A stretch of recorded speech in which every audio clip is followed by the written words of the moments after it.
سترے کی بڑی اہمیت ہے، بہت ہی تاکید ہے، اللہ کے رسول کا حکم ہے، صحابہ کبھی بھی بغیر سترے نماز نہیں پڑھتے تھے۔ ہاں، سترے کا جو شرعی حکم ہے کہ نمازی کے آگے سترہ رکھنا واجب ہے یا مستحب ہے یا سنت ہے، اس میں علماء کا بڑا اختلاف ہے۔ کچھ علماء نے اس کو واجب کہا، جیسے علامہ شوکانی وغیرہ کہتے ہیں کہ سترہ رکھنا واجب ہے، نیل الاوطار جلد نمبر 2 صفحہ نمبر 198 میں ہے۔ اسی طرح امام ابن حزم بھی وجوب کے قائل ہیں، المحلی بالآثار جلد نمبر 4 صفحہ نمبر 8 میں دیکھیں۔ شیخ البانی بھی کہتے ہیں کہ سترہ رکھنا واجب ہے، تمام المنہ صفحہ نمبر 300 میں ہے۔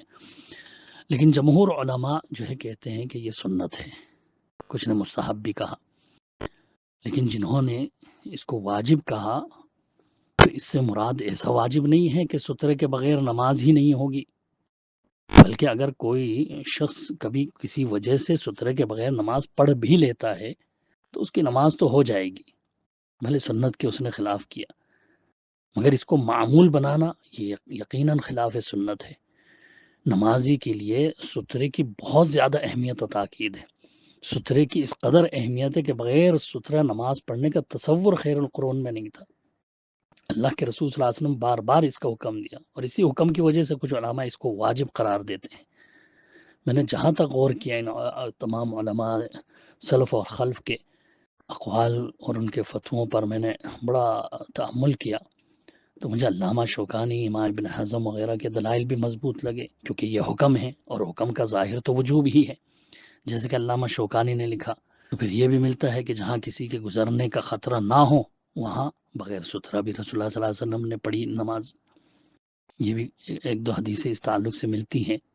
تو جمہور کا قول بھی اس معنی میں صحیح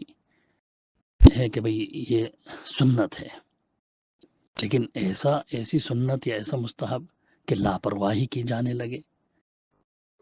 نہیں، بلکہ تاکیدی حکم ہے۔ دونوں کے دلائل پر غور کرنے سے واضح ہوتا ہے کہ واجب کہنے والوں کا یہ معنی نہیں ہے کہ سترہ رکھنا ایسا ضروری ہے کہ سترہ نہ رکھا ہو تو نماز ہی نہیں ہوگی یا دہرانی پڑے گی، کیونکہ اصول تو یہی ہے کہ جس کام کا کرنے کا رسول اللہ صلی اللہ علیہ وسلم حکم دیں وہ فرض و واجب ہو جاتا ہے، لیکن جب کوئی قرینہ صارفہ موجود ہو تو آپ صلی اللہ علیہ وسلم کا امر یا حکم وجوب و فرضیت کے لیے نہیں بلکہ استحباب کے لیے ہو جاتا ہے، لیکن اہمیت و تاکید برابر رہتی ہے۔ تو اس مسئلے میں رسول اللہ صلی اللہ علیہ وسلم کا حکم موجود ہے کہ سترے کا اہتمام کرو، بغیر سترے کے نماز نہ پڑھو، لیکن خود رسول اللہ صلی اللہ علیہ وسلم نے بھی ایک دو بار بغیر سترے کے نماز پڑھی کھلی جگہ میں، جس سے معلوم ہوتا ہے کہ فرض اور واجب تو نہیں ہے بلکہ یہ سنت ہے۔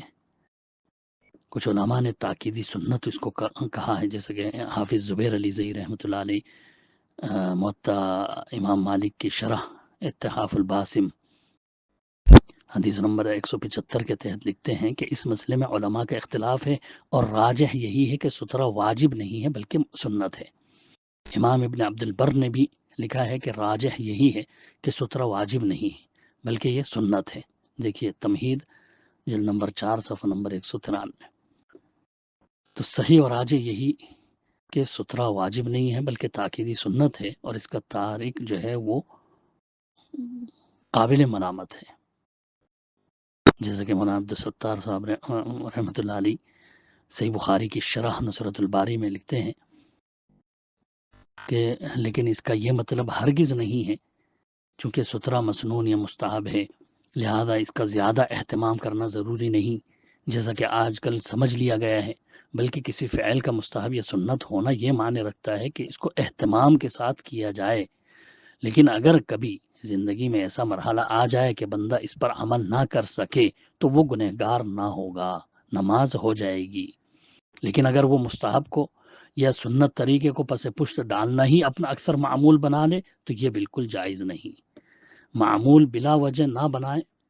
کسی وجہ سے جواز کی حد تک اس حدیث سے استدلال کیا جا سکتا ہے جس میں آپ صلی اللہ علیہ وسلم کے بغیر سترے کے نماز کا ذکر ہے، لیکن اس کے سنت ہونے یا مستحب کہنے سے سترے کی اہمیت ختم نہیں ہوگی۔ سترے کا اہتمام کرنے کی ہر ممکن کوشش کی جائے گی، لیکن اس کے باوجود اگر کبھی سترہ نہ مل سکے یا کوئی شے سترہ بنانے کی نظر نہ آئے یا کسی کے گزرنے کا کوئی خطرہ نہ ہو تو بغیر سترہ بھی اگر کوئی نماز پڑھ لیتا ہے تو نماز اس کی ہو جائے گی۔ تو اس سے واضح ہے کہ بھئی یہ ایسا فرض نہیں ہے ستھرا رکھنا کہ جس کی وجہ سے نماز ہی نہیں ہوتی۔ ہاں تاکید ہے مسجد میں بھی ستھرا رکھنا، عموماً لوگ یہ سمجھتے ہیں کیونکہ حدیثوں کے اکثر الفاظ ملتے ہیں، صحرا، کھلی فضا، عیدگاہ وغیرہ میں آپ اللہ کے رسول ستھرے کا بڑا اہتمام کرتے تھے، تو بعض لوگوں نے جو ہے ان حدیثوں سے یہ سمجھ لیا کہ یہ تاکید صرف کھلی جگہ میں ہے، لیکن یہ استدلال صحیح نہیں ہے، اس لیے کہ ستھرے کی تاکید میں جتنی بھی احادیث منقول ہیں وہ مطلق، زیادہ تر مطلق ہیں، ان میں صحرا، عیدگاہ وغیرہ کی تحدید بہت ساری حدیثوں میں نہیں ملتی اور کچھ حدیثوں میں ملتی بھی ہیں، بلکہ ان کا عموم جو ہے وہ مسجد اور غیر مسجد دونوں جگہ اس حکم پر عمل کا مقتضی ہے۔ دوسرا ہے کہ صحابہ کے عمل سے بھی اس کا ثبوت ملتا ہے کہ وہ لوگ مسجد ہو یا غیر مسجد ہو، جہاں بھی نماز پڑھتے تھے تو ستھرا رکھ کر ہی یا دیوار کے قریب ہو کر ہی، خود رسول اللہ صلی اللہ علیہ وسلم کا کئی احادیث میں اس طرح ذکر آتا ہے کہ ابھی آپ جو ہے دیوار کے قریب ہو کر کے نماز پڑھایا کرتے تھے، یعنی دیوار کو اپنا ستھرا بناتے تھے۔